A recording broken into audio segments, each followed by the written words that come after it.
And welcome to Ship Protectors. I'm Catherine Sullivan. I'll be moderating this panel, even though it's just two of us. And next to me Yeah, is welcome Sharon to Lee. Ship I Protectors. am the I'm Catherine the Sullivan. I'll be co-author with moderating. Steve Miller of the Leaden Universe novels, which has many ships and some protectors. And the description I wrote for the panel is Andre Norton, Mercedes Lackey, and Anne McCaffrey all had ship's cats to protect their trading vessels against vermin that crept in to damage ships and the goods they carried. What other protectors have various authors used to defend the physical and mental health of ships and crews? And I've got a list, but She has a list. oh no, sorry, previous librarian. I come with lists. I do the same thing. It's the people who can sit down there and wing it are Yeah, amazing to me. I can wing as long as I have notes to remind myself what I'm winging it about. Okay, Now, the first, okay, grew up reading my dad's science fiction collections. So my reading order is rather haphazard. The first one I remember was Murray Leinster's Medship series that had what they call a Tormal. hmm It was Murgatroyd on the Medships. right. And it was more furry, simian, walks on four legs, but it was basically more, it helped him diagnose, unless I'm confusing with the other too many Medship. Do you remember that one? Or I remember Murgatroyd very, but I'm old. I did way yeah. back. Yeah, Murray Leinster. Wow. Um, I do remember Murgatroyd, and I do remember some of the Heinlein, but he liked to play with is it an animal or is it not an animal? Yeah. And once again, I'm going to forget Starbeast. Yeah. Starbeast, who's Barbies. from his name wasn't Behemoth, it was something else, other than Behemoth, Leviathan. Leviathan, something like that. But he was raising um, the boys. He was raising Right. a series of boys. Um, and in the meantime, the boys are all thinking they've got this creature that they're serially raising because who knew it was going to last till it came with Dad when he came back on the last mail ship from Mars or whatever. Um, And he also had the flat cats. and the flat cats, yes. Mm-hmm. Um, so and he played with things. I mean, on the Martian, one of the Martian things, he had a little ball that had I'm blanking on all the names because again I'm old. Um, a ball, an alien who came into the camp and befriended the human kids and was playing with the human kids and stuff, and they figured, well, he's an animal. He's like a rabbit or a gopher or a dog that's attached himself to the kids. I mean, whatever. And then the adults arrive, and they realize their error, of course. Um, so in science fiction, at least, you have to be really careful about what you're calling a pet and what you're calling um, an actual equal intelligence. And a lot of science fiction writers have gotten mileage out of that. Mm-hmm. I mean, Alan Norris had in Star Surgeon, they had the the Garvins.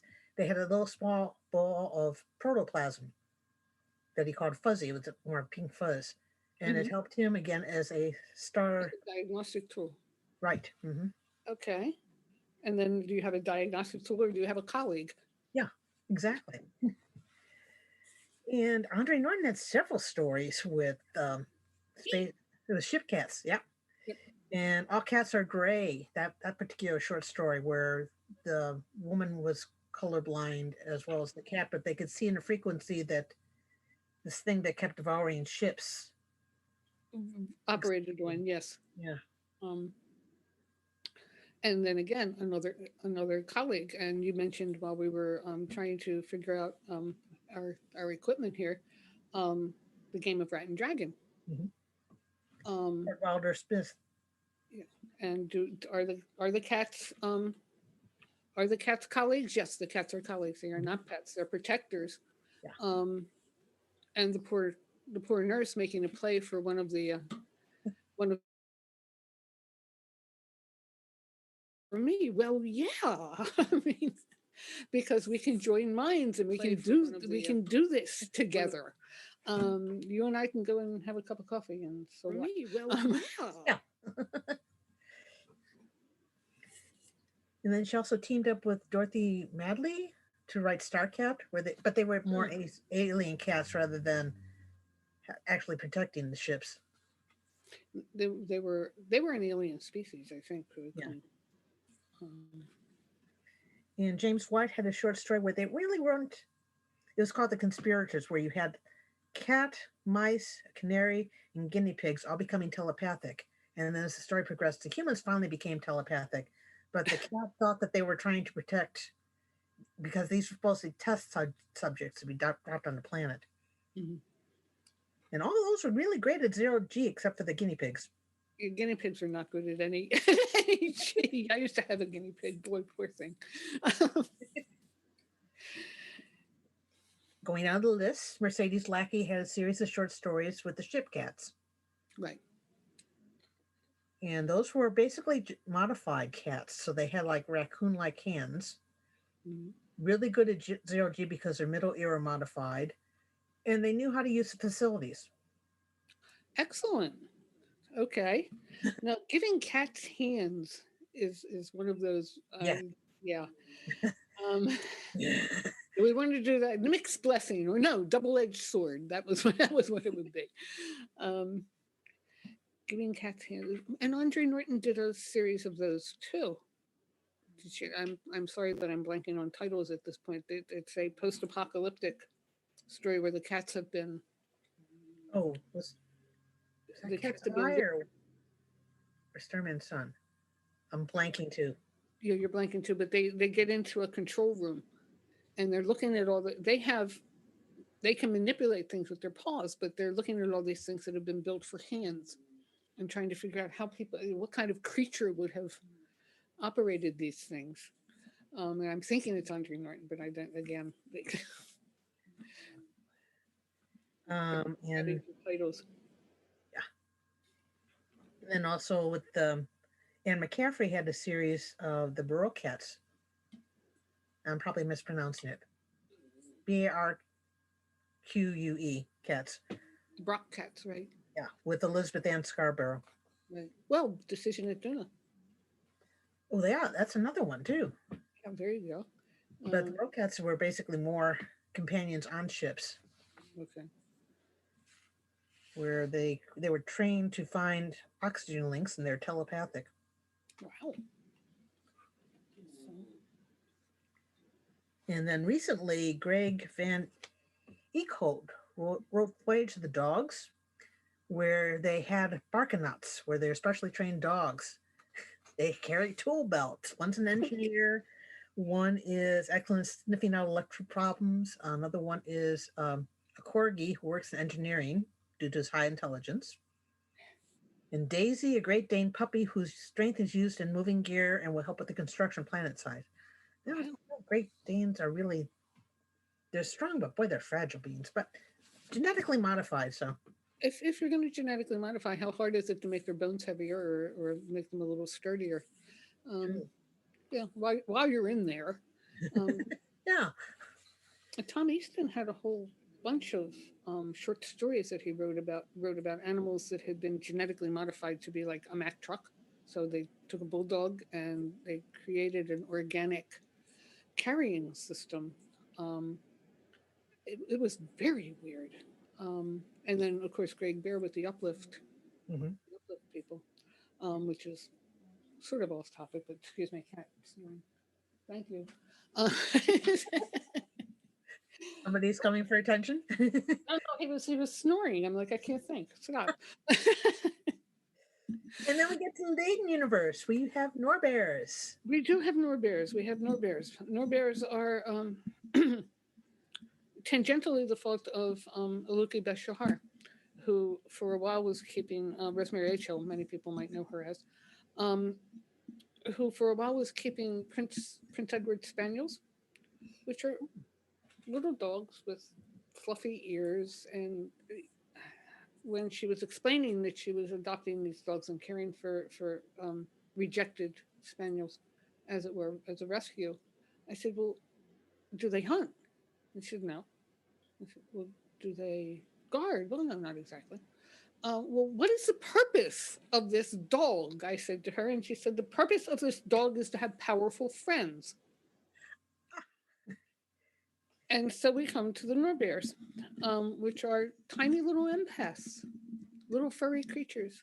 Um, some people don't like Norbears very much. At one point, a couple of our characters, Dava and Aliana, are in a port where psychics are not really, Norbears especially. Norbears are not welcome, and they come upon a riot in an alleyway. Some people are stoning a pilot who is trying to protect the satchel, and they manage to get the pilot and the satchel away from the crowd. Get the pilot to the local healers hall, and the healers do not want the satchel. Get it out of here. Get it off planet. We don't want it. It can't be here. So they take it back to the ship. Aliana, all in puzzlement, because what on earth is in the satchel? Her co-pilot appears to be very comfortable with what's in the satchel, though he hasn't looked. And finally, they get to the ship. They lock the doors, and she says, "Now what is in the satchel?" And he opens it, and this furry little creature pops out of the satchel and stands there on his back legs. And she says, this is why they were trying to stone a pilot. Well, yes, because this is a natural empath, and it dreams people it's met at you to see what your connections are. Its whole purpose is to have powerful friends and to have a network of acquaintances. I know this person. Do you know this person? I'll show you a picture of this person. Oh no, you don't know this person, but you know that person. Well, I might have heard of that person. Um, so they're faintly creepy if you're of a mind to think they're creepy, but they're very good natured about it. Um, they're willing to learn about new people. They're willing to take an interest actually in you if you need to be helped at all. In the most recent book, we have a character who needs to be sorted because she's come into her psychic powers, and no one of her elders can actually help her because she's come into her powers and she is so bright that they can't actually see her, so they can figure out what she does. Mhm. So they remand her to a Norbear, an elderly Norbear who is going to sort her out and see who she knows, and eventually figure out what she does. And she wants politeness from. But of course, she's a very old lady. She wants some respect, um, as old ladies do. Um, but the Norbears are they've become more in the Legion universe than we had expected them to. They showed up in the in the second book, Yeah. um, because the spaceship had a pet library, um, and we needed things to be in the pet library, and they couldn't just be dogs and cats and fishers and whatnot.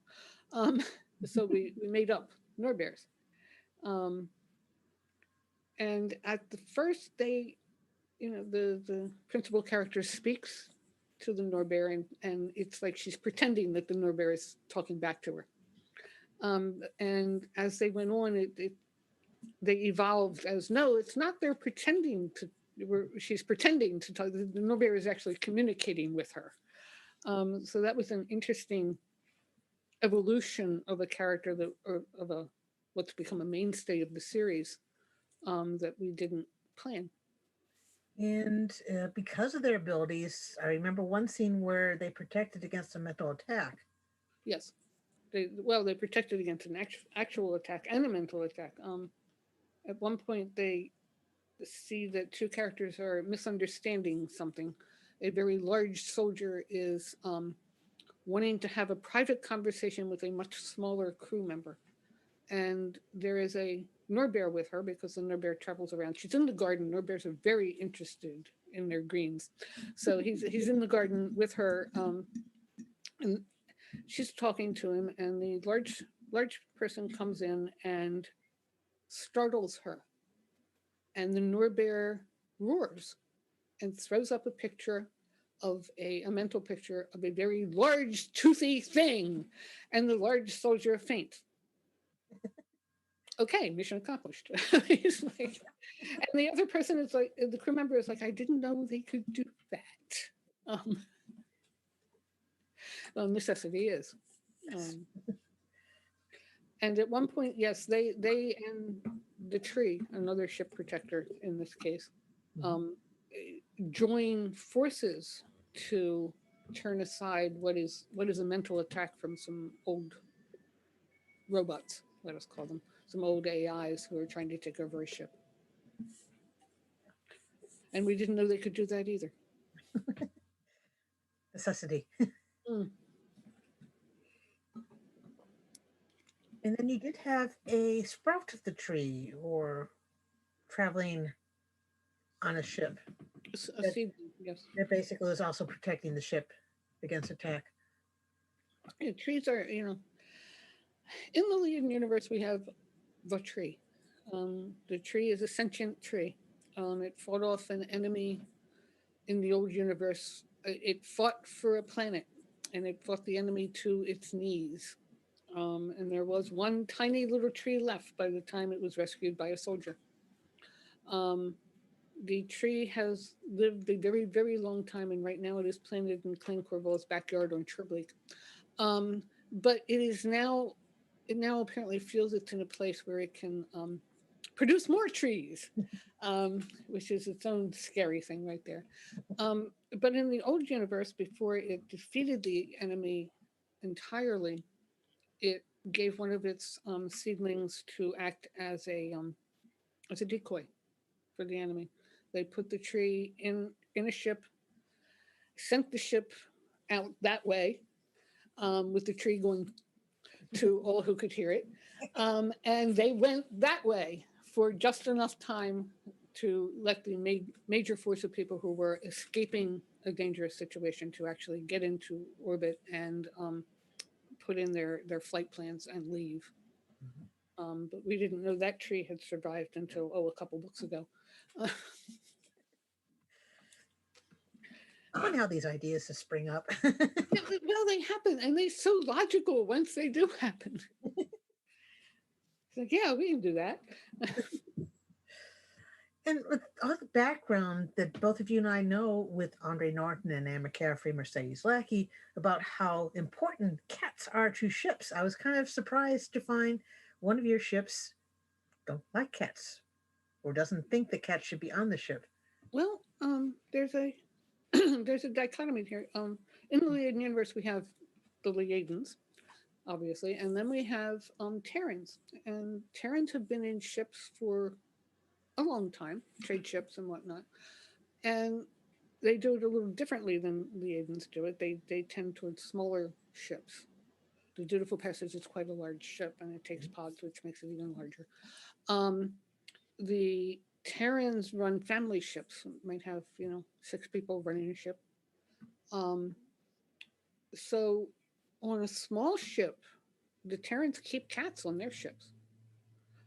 Dutiful Passage is so large, and there are so many places where cats would definitely get into trouble and screw things up because they're cats.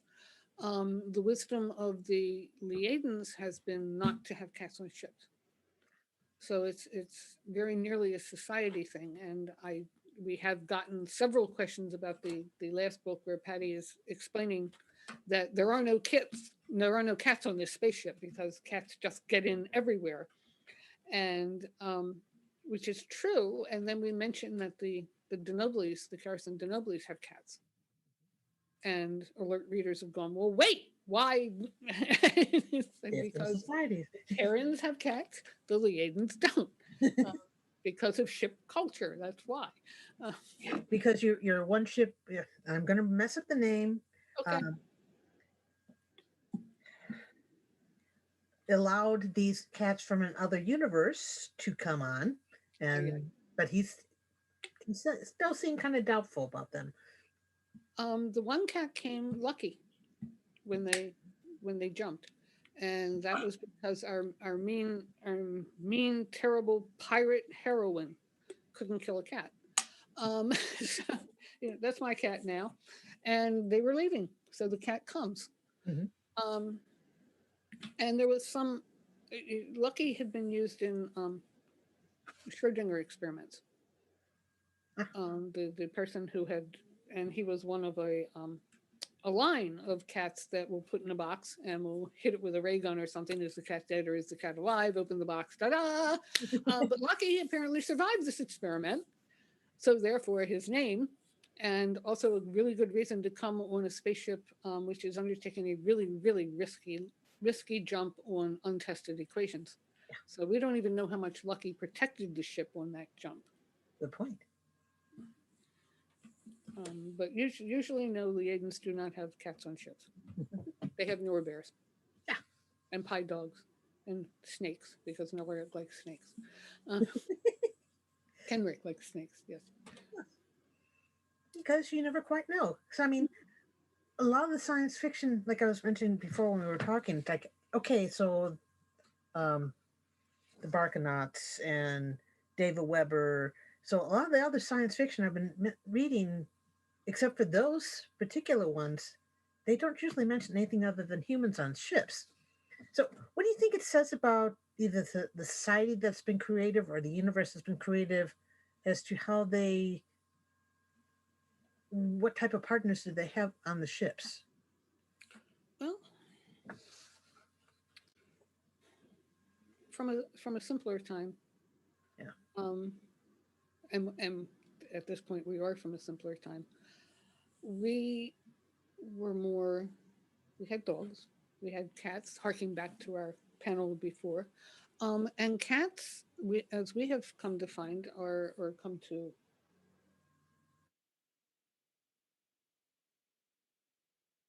Yeah. um, somehow we've come into a space where human intelligence is in science fiction I'm talking about, where human intelligence is the,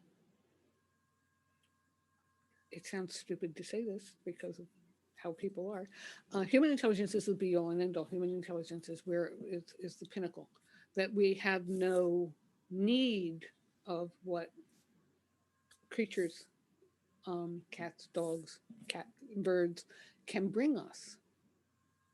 Um, and even if it's the simple connection with another creature, it's a valuable thing.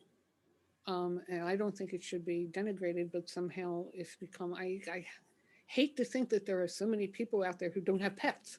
Yeah. There's so many writers out there who don't have pets who think that the only interaction you can have in the world is with another human, Mhm. or possibly with an AI, since we all have our phones now.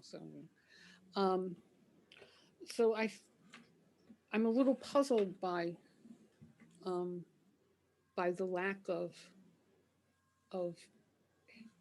other connection in some of the sci-fi that's being written now. Yeah. But I don't know why. Different tastes. Because I keep thinking that they, because again, you and I both grew up when we read the ships, sailing ships, and you always had to have something to protect against vermin getting on the ship. Oh yeah. And do people really think the spaceports in the future and spaceships in the future are going to be that clean? That Well, there's not going to be anything else? that there are going to be rats. Yes, there are. They get Um, bigger. and some. Well, no. We. I mean,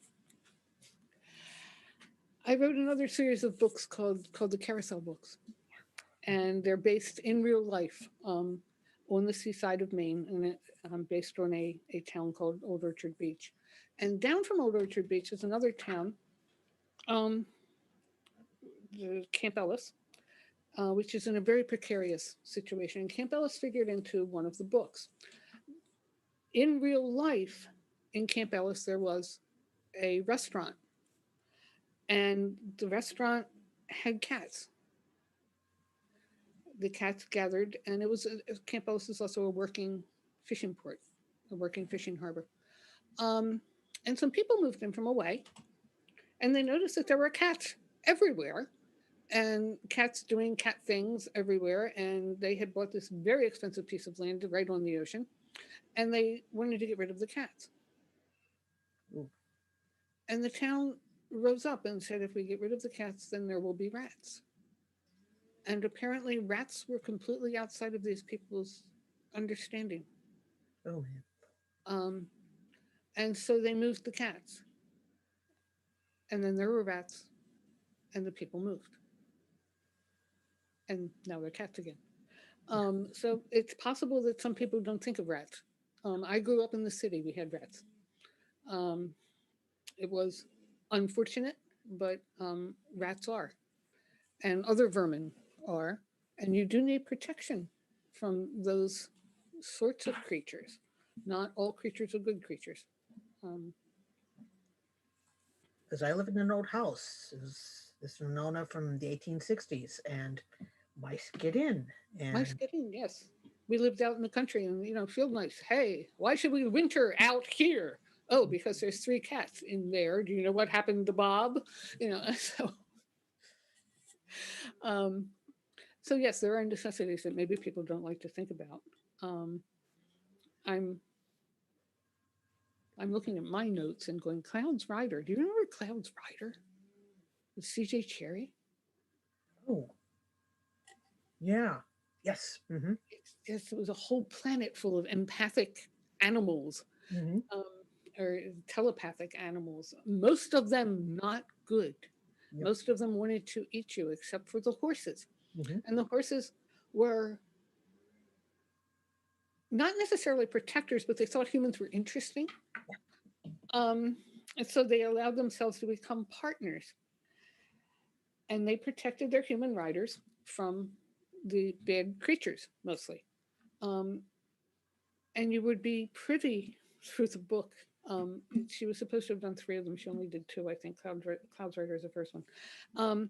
You'd be privy through the human narrator of the horse's thoughts. And if a horse didn't like another horse, the thing they would say would be cattle. Cattle. It's like, um, but and not on a spaceship, but very definitely protectors.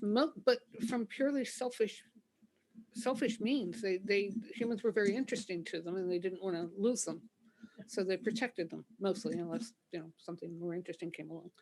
Um, so, but right now, I think we're interested in machine intelligence a lot. yeah. And I mean, you could build robots small enough to get into spots that vermin could get into. And some people do communicate better with robots than they do with animals or other people. True enough. True enough. Um, Six of one, half dozen the other. well, and we're doing a lot of stuff with nano things. Yeah, Um, so yeah, you could probably, but yeah, have a it's so nano. hard when you can have a cat. Wow. Yeah, Um, it depends on the story, I guess. well, I guess so.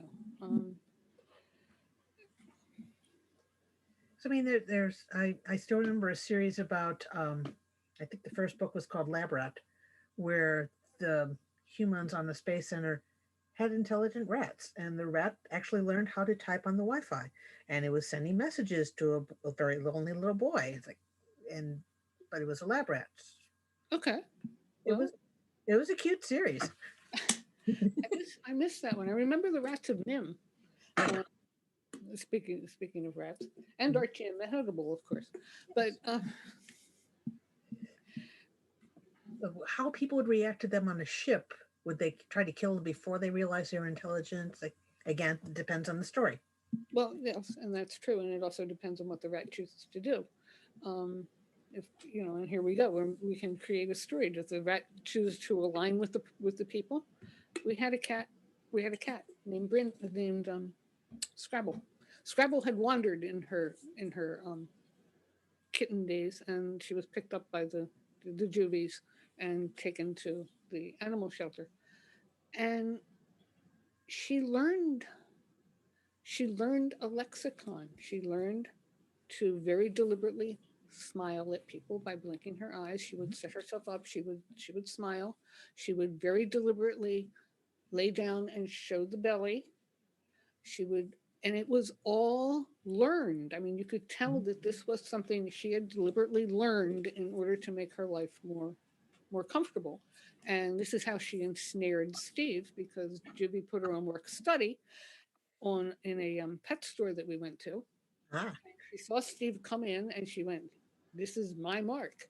And she walked up to him, onto the leapt onto the counter, walked up to him, looked into his face, gave him a smile, down, showed the belly, smiled at him, bumped up against him. He's like, "Oh wow." And so we got a cat. But that was learned behavior.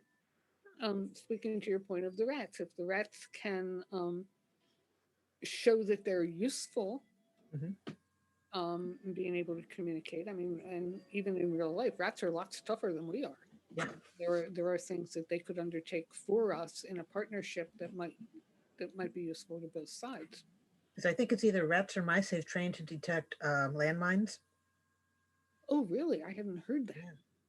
that. Okay. The last thing So if I they knew, can, that we were trying to train dolphins to carry bombs, and that didn't work out. That didn't yeah. seem like a really good idea to me either. Um, But yeah, rats could be trained to be useful rather than chewing up the wiring yeah, or helping themselves to the food supply.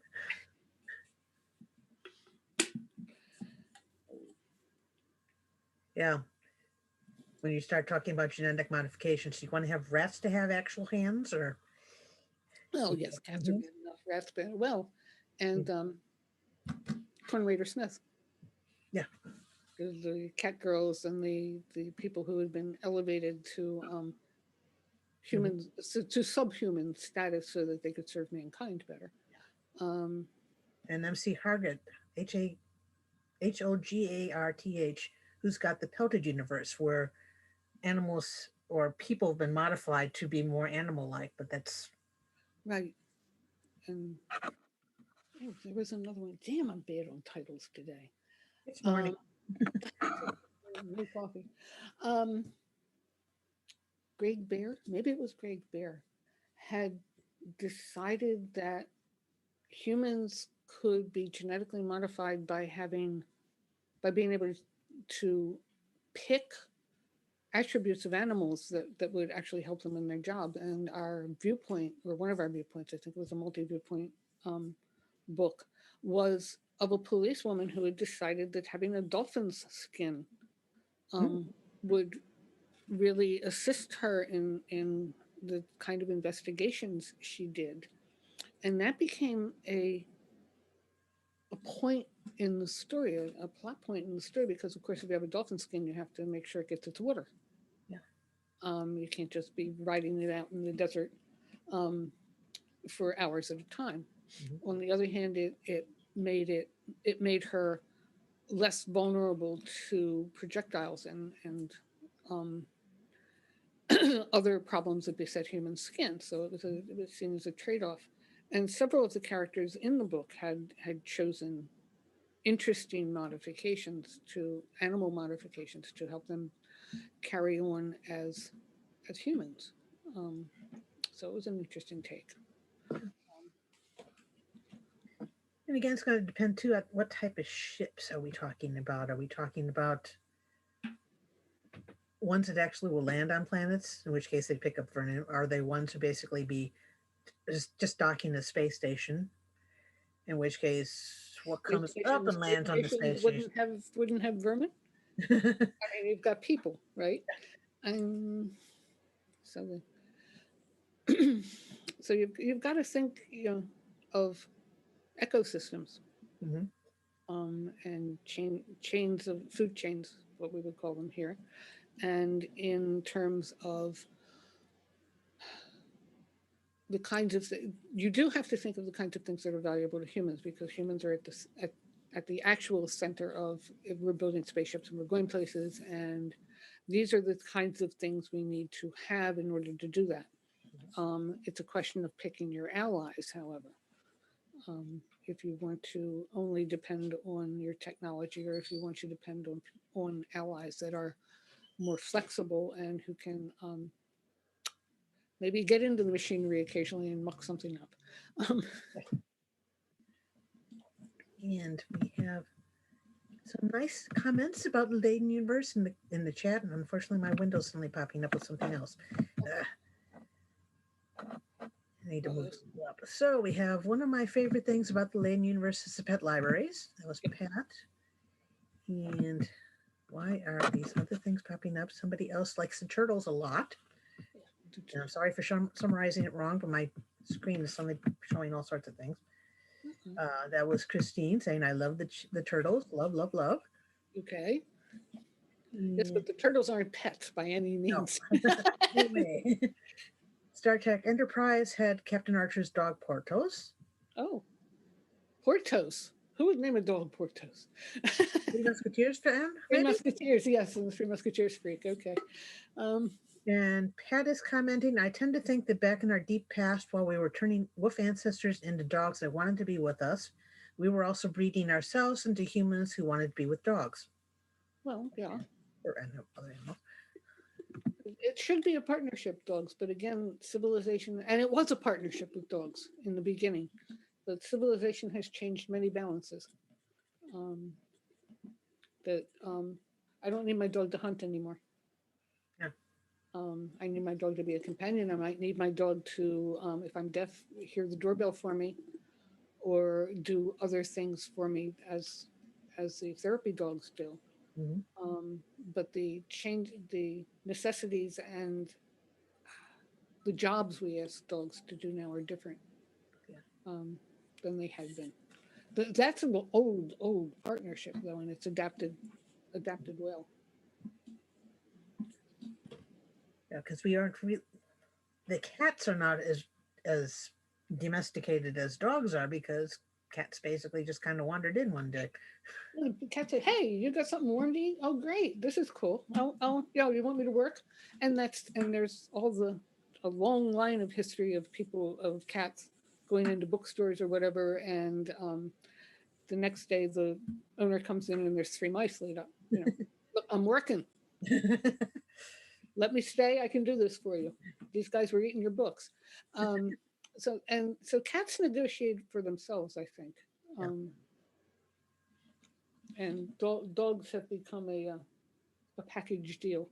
Yeah. I think dogs tend toward humans where cats tend toward cats. And we're just kind of there to, hey, thumb monkey, open up the door. Hey, thumbs. Yeah. And it's comforting, and it's a contract of mutual comfort, I think, with cats, where dogs wish to serve. Mm-hmm. Cats don't wish to serve. No. But it kind of depends on. I think probably we tend to see the cats being more ship creatures because they learned how to use the restrooms, whereas dogs, you got to take them for walks. I could teach a dog to use the restroom too. But again, cats originally went on to ships, of course, because they could get into little places, and they also used ferrets because they can get into places where nobody can get except mice. So there was a reason, and if you're talking about do spaceships need the reason, well, then you have to think about your world building. Will there be vermin? Will there be, and what you said about whether or not they're docking on planets or if they're taking on goods that come from. Because, of course, goods could be infected before they even left the planet. Right. As we've been finding out when we're getting these strange insects from elsewhere and killing off our trees and. Oh, and the algae that come up on boats. Yeah. People go fishing in North Carolina and they bring their boat up here, and the weed didn't die; it just dried out. You throw it into a main pond, and suddenly we have this invasive weed. What on earth is this? And the zebra mussels too. Yes, that pop up. So humans should really not be in charge of much. And the Alien film, yes, there is a cat in the Alien film. I have heard this. I have not myself seen Alien. I saw it when I was young. It's like, oh dear. I remember I saw E.T. He was sitting there at the beginning, and the spaceship comes down, and the shadowy figures. We saw this in the theater. The shadowy figures are getting out, and I'm starting to get, okay, this is not what I thought we were going to get. And all of a sudden, down front, a little kid's voice is, "I'm ready to go home now."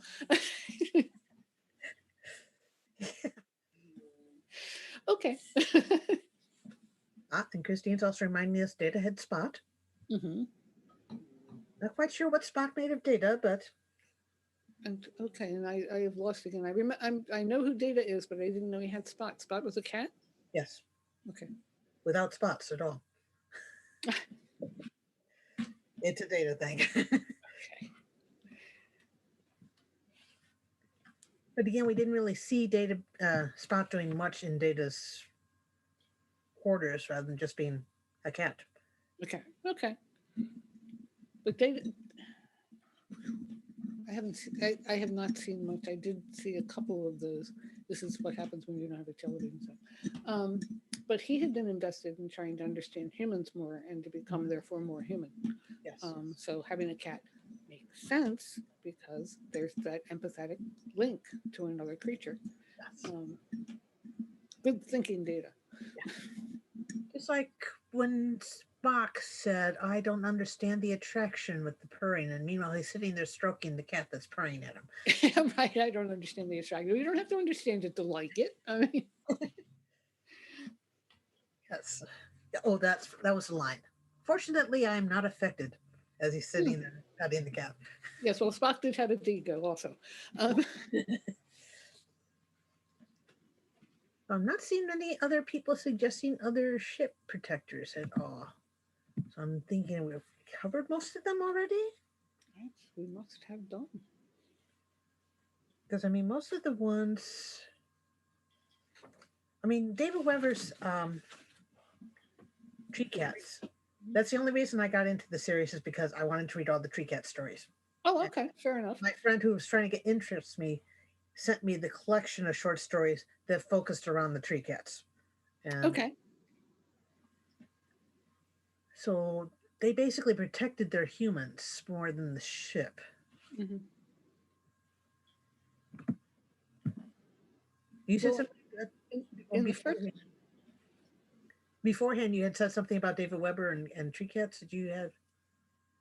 no, in the first one, it became clear that there was something very strange about Honor with that she had bonded with the tree cat, and the crew had been divided on whether that was a good thing or a bad thing. I mean, how creepy is it? On the other hand, how cool is it? Yeah. Yes. So again, that dichotomy of what it is we're choosing to share ourselves with, and is it creepy or is it good? Are people more private now? Maybe that's what we're doing. They can. All the sharing we do on phones, I don't see how we can be more private. Oh, okay. Well, that's true. Yeah. And I But mean, we're it's sharing. more with your Norbears, the fear telepathy of somebody knowing more about you. Well, that could be very scary. That could be scary. And again, in the Legion universe, we also have life mates who are basically your um, two people with one heart. Um, and some of those things are frightening to people. So possibly it's a privacy thing. You don't want to share too much because you don't know um, if you'll get hurt. A cat is not likely to hurt you um, in, emotionally Mm-hmm. unless you have failed your part. I mean, don't pull the dog's tail if you don't want to get bit. Um, but it's a simpler sharing. So I would think people would embrace pets if they're getting more private and not wanting to connect with other people. Mm-hmm.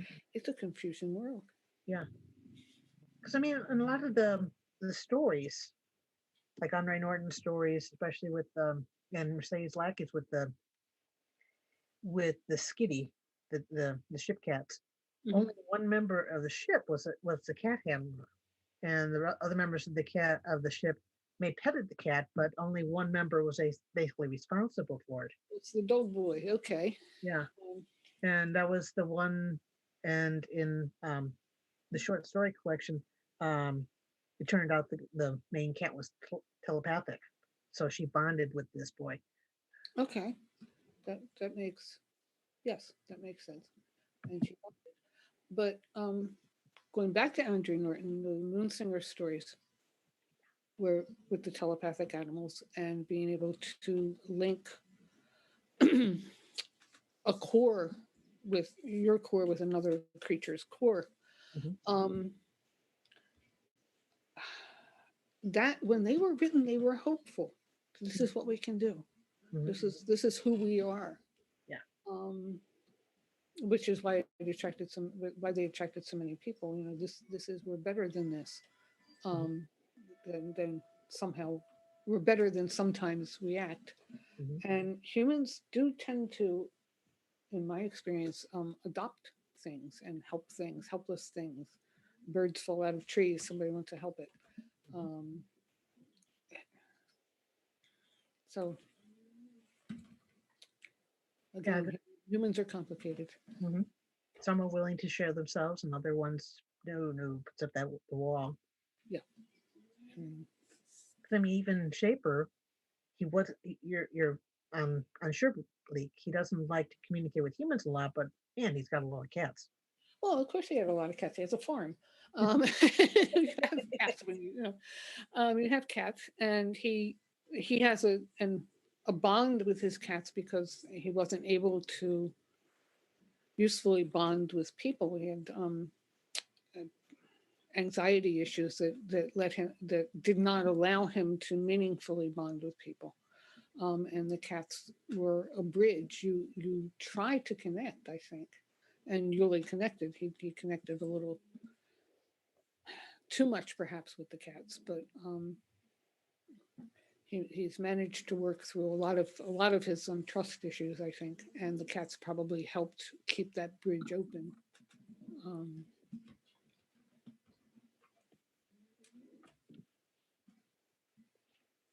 Any other bees? And nobody's saying anything else in chat. Chat is very quiet. we've kept them speechless. Or Any it's lunchtime and they're not at lunch. any questions from the audience? Yes. And nothing from Natasha. So it's always interesting to see how some science fiction universes are being set up. It was the same way back long ago because I was more drawn to stories like James White's Hospital Station rather than just as much as I like reading Asimov. He didn't have any aliens; they were always just humans. Mhm. I liked Ardenio. Ardenio was probably the best thing Asimov did. Um, the most human character. Mhm. Um, it's true. Nothing new in the chat. Oh dear, we have held them speechless.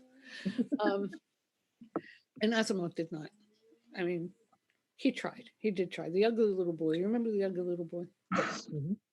Um, and God. playing with playing with the do you only like pretty children Mm-hmm. to the woman who was hired to take care of the little Neanderthal boy.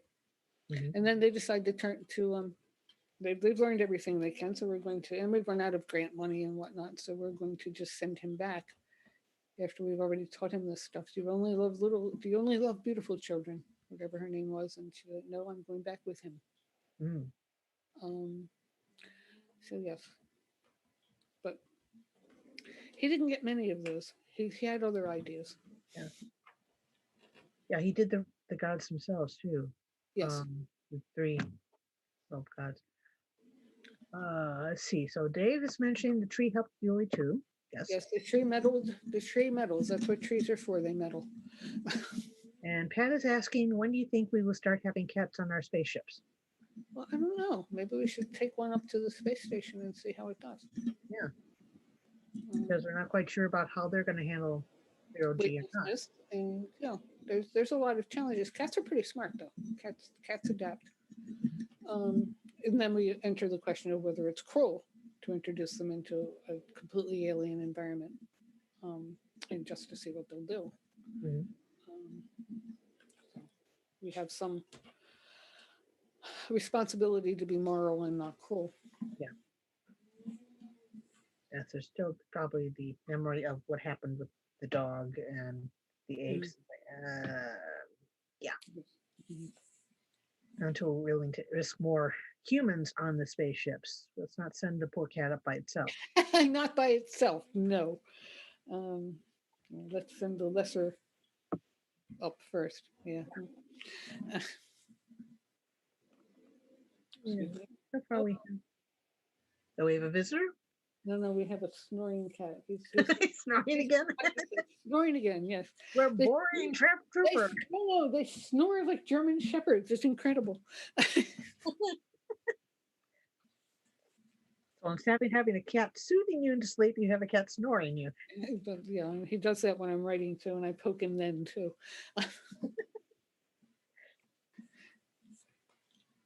So I'm thinking, let's see, got basically most of them. Ones I've got on my list. Okay. We have covered my short list here. Okay. So if we have no more questions from the audience, we can go down to the bar. There we go. Um, so you've got a reading later on today, a Right. recorded one. I've got a recorded one and a broad universe reading later on today, and then a panel about with Shari on world building. Did you have anything else later on today? I do not. No, this is my last live thing, and the reading. Steve has something tomorrow. Yes, the panel I'm on with him. Writing craft panel. So At the boring bits. Yes. the boring bits, cut the boring bits, and you can argue about what's boring. Yeah, really. Okay. So getting close to the time. So thank you, audience, for watching. Thank you, Sharon, for participating in this Thank panel. you. MarsCon is happening all weekend with events on YouTube, Discord, Twitch, and Zoom. More details can be found on our website, marscon.org. Don't forget to check the charity auction. Don't forget to visit some and buy some Girl Scout cookies. Girl Scout cookies. Sharon can recommend the Girl Scout I cookies. recommend the Girl Scout cookies. Yes, the Girl Scout cookies saved my life at 2 Mars cons. I'm allergic, so I have to basically just donate for them to take Oh. to soldiers abroad. So yeah. And we have other events. Any other events do you think people might be interested in seeing other than the ones we're on? Because I know I've got several written down that I got to make sure I stop in and visit. Yes. Charlie's got a panel reading tonight too. And so a little bit early, but thank you, audience, for coming. Thanks everyone for coming. For Thank you, discussing. Kathy. It's good to see you again. Yes, definitely good to see you again. And good to compare more about the day in the universe. Thank you again. Thank you.